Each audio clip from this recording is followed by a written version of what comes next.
چیرۆکی تاڵی کۆماری ئیسلامی و گاڵتەجاری زیندووکردنەوەی سەر لە نوێی سەڵتەنەت.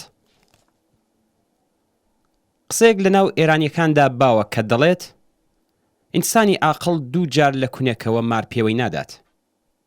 ئەم قسەیە ڕێک بەیانگەری هەوڵی بێهودە و دواکەوتوانەی بنەماڵەی لە سەرکار لابراوی پەهلەوی و ڕاگەیەنەرە زەبەلاحەکانی لایەنگری ئەو بەمەبەستی سەر لە نوێ دامەزرانەوەی نظامی پاشایەتی پاشنەمانی کۆماری ئیسلامی ئێرانە. بنەماڵەی پەهلەوی لە ساڵی 1304 هەتا 1357 واتە 53 ساڵ لە ئێران حکمڕانیان کرد. هەردوو پەهلەوی باوک و کوڕ لە ڕێگای کودتاوە هاتنە سەرکار.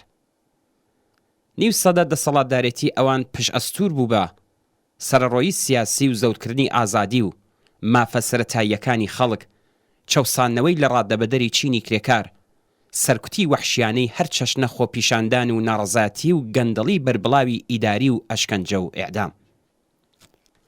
ڕژیمی شا بەهۆی خۆپیشاندان و ناڕەزاتیەکی گشتی و بەربڵاو لە ساڵی 57 لە ڕێگای شۆڕشێکی جەماوەریەوە ڕوخێندرا. وڵاتە ڕۆژاواییەکان و لە سەرووی ئەوانەوە دەوڵەتی ئامریکا کە لەمانەوەی ڕژیمی شا بێهیوا بوون ڕێگایان بە دەسەڵات گەیشتنی ڕەوتی ئیسلامی بەڕێبەری خومەینی خۆش کرد. لە ئاوا هەلومەرجێکدا بووکە بەهۆی پرش و بڵاوی و ئامادە نەبوونی هێزە چەپ و دموکراتەکان، خومەینی و ڕەوتی ئیسلامی لە حاڵێکدا کە ئەرتەشی شا بێلایەنی خۆی ڕاگەیاند بوو پێویستیەکانی جێگۆڕکەی ڕژیمی پاشایەتی لەگەڵ ڕژیمی ئیسلامی فراهەم ببوو بە دەسەڵات گەیشتن. بەشێک لە کەسانی سەر بە ڕژیمی شا هاوڕێ لەگەڵ بنەماڵەکانیان تەنانەت بەر لە ڕووخانی ڕژیم بارگە و بنەی خۆیان تێگنا و ڕێگای ئامریکا و ئوروپایان گرتە بەر. بە درێژایی ئەو 43 ساڵەی کە لە ڕووخانی ڕژیمی سەڵتەنەتی تێپەڕ دەبێ، مەیل و بۆ چوونە جیاوازەکانی سەڵتەنەت خواز لە دەرەوەی وڵات سەرقاڵی شەڕی ناوخۆیی بنەماڵەیی بوون و بەسەر گروپ و تاقمی جیاوازدا دابەش ببوون و سەبارەت بە هۆکارەکانی ڕووخانی ڕژیمی پەهلەوی بۆ چوونی جیاوازیان هەبوو. چالاکیەکانی ئەوان بۆ دەورەیەک بە زۆری تەنیا لە چوارچێوەی تەبلیغات لە ڕێگای تەلەڤیزیۆنەکانی جێگیر لە لۆسانجلسدا بوو. لەگەڵ قوڵتربوونەوەی قەیرانی سیاسی لە ئێران لەلایەن دەوڵەتی ئامریکاوە ئیمکانێکی زۆرتریان پێدرا و هەر ئەم سیاسەتەش بووە هۆی دروستبوونی ئەو خۆشباوەڕیەی کە گۆیا ئەوان بوون بە هەڵبژێردەی یەکەمی ئامریکا بۆ جێگرەوەی ڕژیمی ئیسلامی و بەم زوانە جێگەی ئاخوندەکان بەلایەنگرانی سەڵتەنەت پڕ دەبێتەوە. لەم ڕۆژانەی دواییدا هێز و تاقمە سەرەکیەکانی دەوروبەری ڕەزا پەهلەوی با دروستکردنی فەزای ترس و تیرۆر دایانەوێت دژبەرانی سەڵتەنەت لە ناو ئۆپۆزیسیۆندا چاوترسێن بکەن و بە تۆمەتگەلێکی سوا و کۆنی وەک جیایی خواز و مەترسی دابەشبوونی ئێران دژبەرانی سەڵتەنەت بێدەنگ بکەن.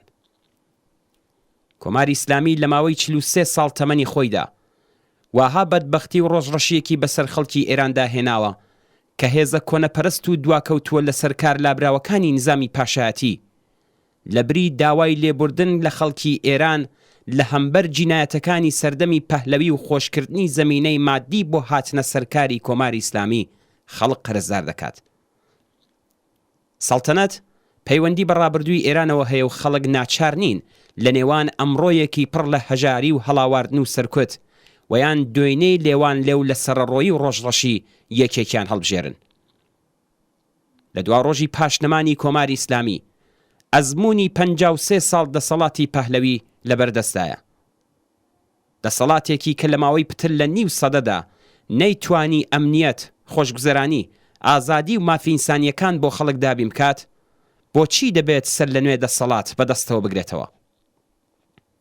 ئەوەی کە لەلایەن هەردوو دەسەڵاتی سەڵتەنەتی و ئیسلامیەوە نەسیبی بەشێکی بەربڵاو لە خەڵک بووە بریتی بوو لە بێکاری، هەژاری و بەدبەختی و ستەم و سەرکوت نەبوونی ئازادی. نظامی سەڵتەنەتی پەهلەوی و حکوومەتی ئیسلامی 100 دەرفەتیان لەبەردەستا بووکە گرفت و کەم و کۆڕیەکانی خەڵک چارەسەر بکەن، بەڵام نەیانویست و نەیان کرد. جەماوەری هوشیار و خاوەن ئەزموون پاش ڕووخانی کۆماری ئیسلامی هەوڵ دەدەن نظامێک دابمەزرێنن کە تێیدا ئازادی و خۆشگوزەرانی و مافە سەرەتاییەکان و کەرامەتی ئینسانەکان مسەوەگەر و پارێزراو بێت. نەمیراتی سەڵتەنەتی و نەکۆماریەکی سەرەڕۆ هیچ کامیان وەڵام دەرەوەی گیر و گرفتەکانی جەماوەر نین و خەڵک مافی خۆیانە کە خوازیاری نظامێکی نێو پێشکەوتوو بنکە نان کار ئازادی و عەداڵەت و ئەمنیەتیان بۆ دابین بکات.